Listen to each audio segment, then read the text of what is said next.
beaucoup d'informations, ou même plutôt on va dire des rumeurs concernant l'univers Marvel et autres également. On va parler du coup donc cette semaine, donc oui il va y avoir approximativement une vidéo par jour, voilà, comme ça a été le cas durant différentes semaines, effectivement. Alors je ne sais pas si cette cadence on va dire de vidéo vous plaît ou non. Moi, bon, c'est vrai que c'est plutôt intéressant parce que du coup comme je fais les vidéos les week-ends, je les enchaîne. Clairement, là je les enchaîne, mais comme il y a beaucoup d'actualités et de rumeurs, je me dis que c'est plutôt intéressant. Voilà, donc n'hésitez pas à me dire parce que si vous aimez ou non cette cadence dans les commentaires. En tout cas, bien évidemment, bonjour à toutes et à tous, je suis très content de vous retrouver pour une nouvelle vidéo. Sachez qu'aujourd'hui, on va parler de Black Panther. Et oui, on va même plus que ça, on va parler du nouveau Black Panther. Alors déjà, bien évidemment, rappelons les faits.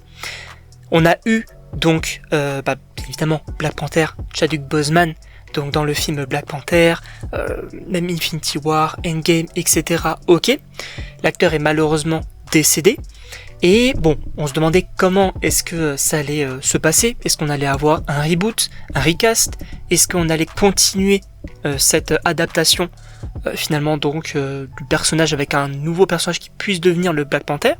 Moi c'est vrai que c'était plutôt la deuxième solution que je voulais parce que bon, recast un personnage, pour moi il y aurait quand même eu un manque de respect, je trouve.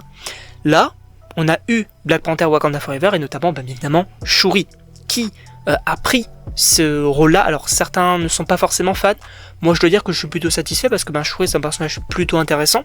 Alors la voir en Black Panther, pourquoi pas. Après c'est vrai que ce qui m'a dérangé un peu dans le film, c'est qu'elle sait se battre comme ça.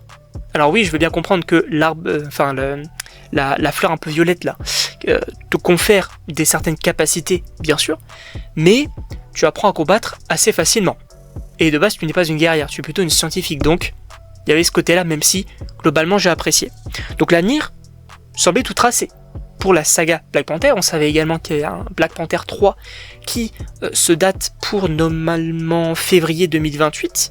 Donc pareil, plutôt intéressant. On sait qu'on peut avoir un côté un peu mystique, horrifique, finalement dans ce film-là, c'est Ryan Coogler. Donc, très intéressant. Mais sachez que là, on a eu du nouveau.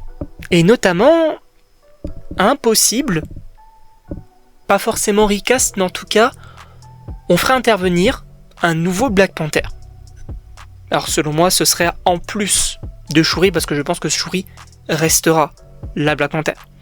Mais sachez que oui, ce n'est pas impossible, et ça c'est des rumeurs, des scoopers qui en parlent, qu'en fait on est, vous savez donc l'enfant qu'on a notamment à la fin de Black Panther Wakanda Forever, on apprend que T'Challa et Nakia avaient eu un enfant qui s'appelle Toussaint, il me semble c'est Toussaint, et en gros son nom wakandais c'est T'Challa, fils du roi T'Challa. Donc c'était plutôt intéressant, mais là en fait on t'apprend que ce personnage là reviendra et deviendra Black Panther. Alors je pense pas que ce sera ce personnage là précisément, puisque il a vraiment moins de 10 ans, donc c'est un peu compliqué, mais il y aurait le multivers. Alors peut-être pas dans le film Black Panther Wakanda Forever, mais peut-être dans Doomsday, dans Secret Wars, on pourrait avoir Black Panther, puisque je vous rappelle qu'il y avait quand même des concept art qui avaient fuité, où on avait une version du Wakanda avec un Black Panther. Plutôt intéressant. En plus de ça, il faut rappeler que on avait dans Doomsday donc cette évocation des Avengers, des X-Men, des 4 Fantastiques, des Thunderbolts contre le Docteur Fatalis, mais aussi des Wakandais. Et ça c'est Kevin Feige qui l'avait dit lui-même, donc je pense bien évidemment que les Wakandais auront une importance. Donc ça peut être plutôt cool d'avoir un variant de Black Panther qui puisse par la suite arriver dans le MCU. Ça peut être plutôt cool. Alors après, à voir bien évidemment comment c'est fait, parce que bon, si c'est juste pour remplacer Chadwick Boseman, pour moi c'est dommage. Pour moi ça serait vraiment dommage, et encore une fois je considérerais ça comme un manque de respect, un peu à la manière de William Hurt, donc qui interprétait donc le général Ross. Pareil, il est malheureusement décédé, il a été remplacé donc par Harrison Ford dans le film Captain America Brave New World. Là où je trouve que bon, c'était pas forcément la même chose, c'est que c'est quand même un personnage très secondaire, mais voilà, le recast elle-même du personnage décédé, pour moi, ça ne se fait pas trop. Mais bon, après je ne sais pas ce que vous en pensez, moi personnellement je trouve que l'idée elle peut me plaire s'il y a un intérêt derrière. Donc, franchement je demande à voir. En tout cas, je ne sais pas ce que vous en pensez, donc n'hésitez pas bien évidemment à me le dire donc dans les commentaires. N'hésitez pas bien sûr à vous abonner, et donc on se retrouve pour une prochaine vidéo.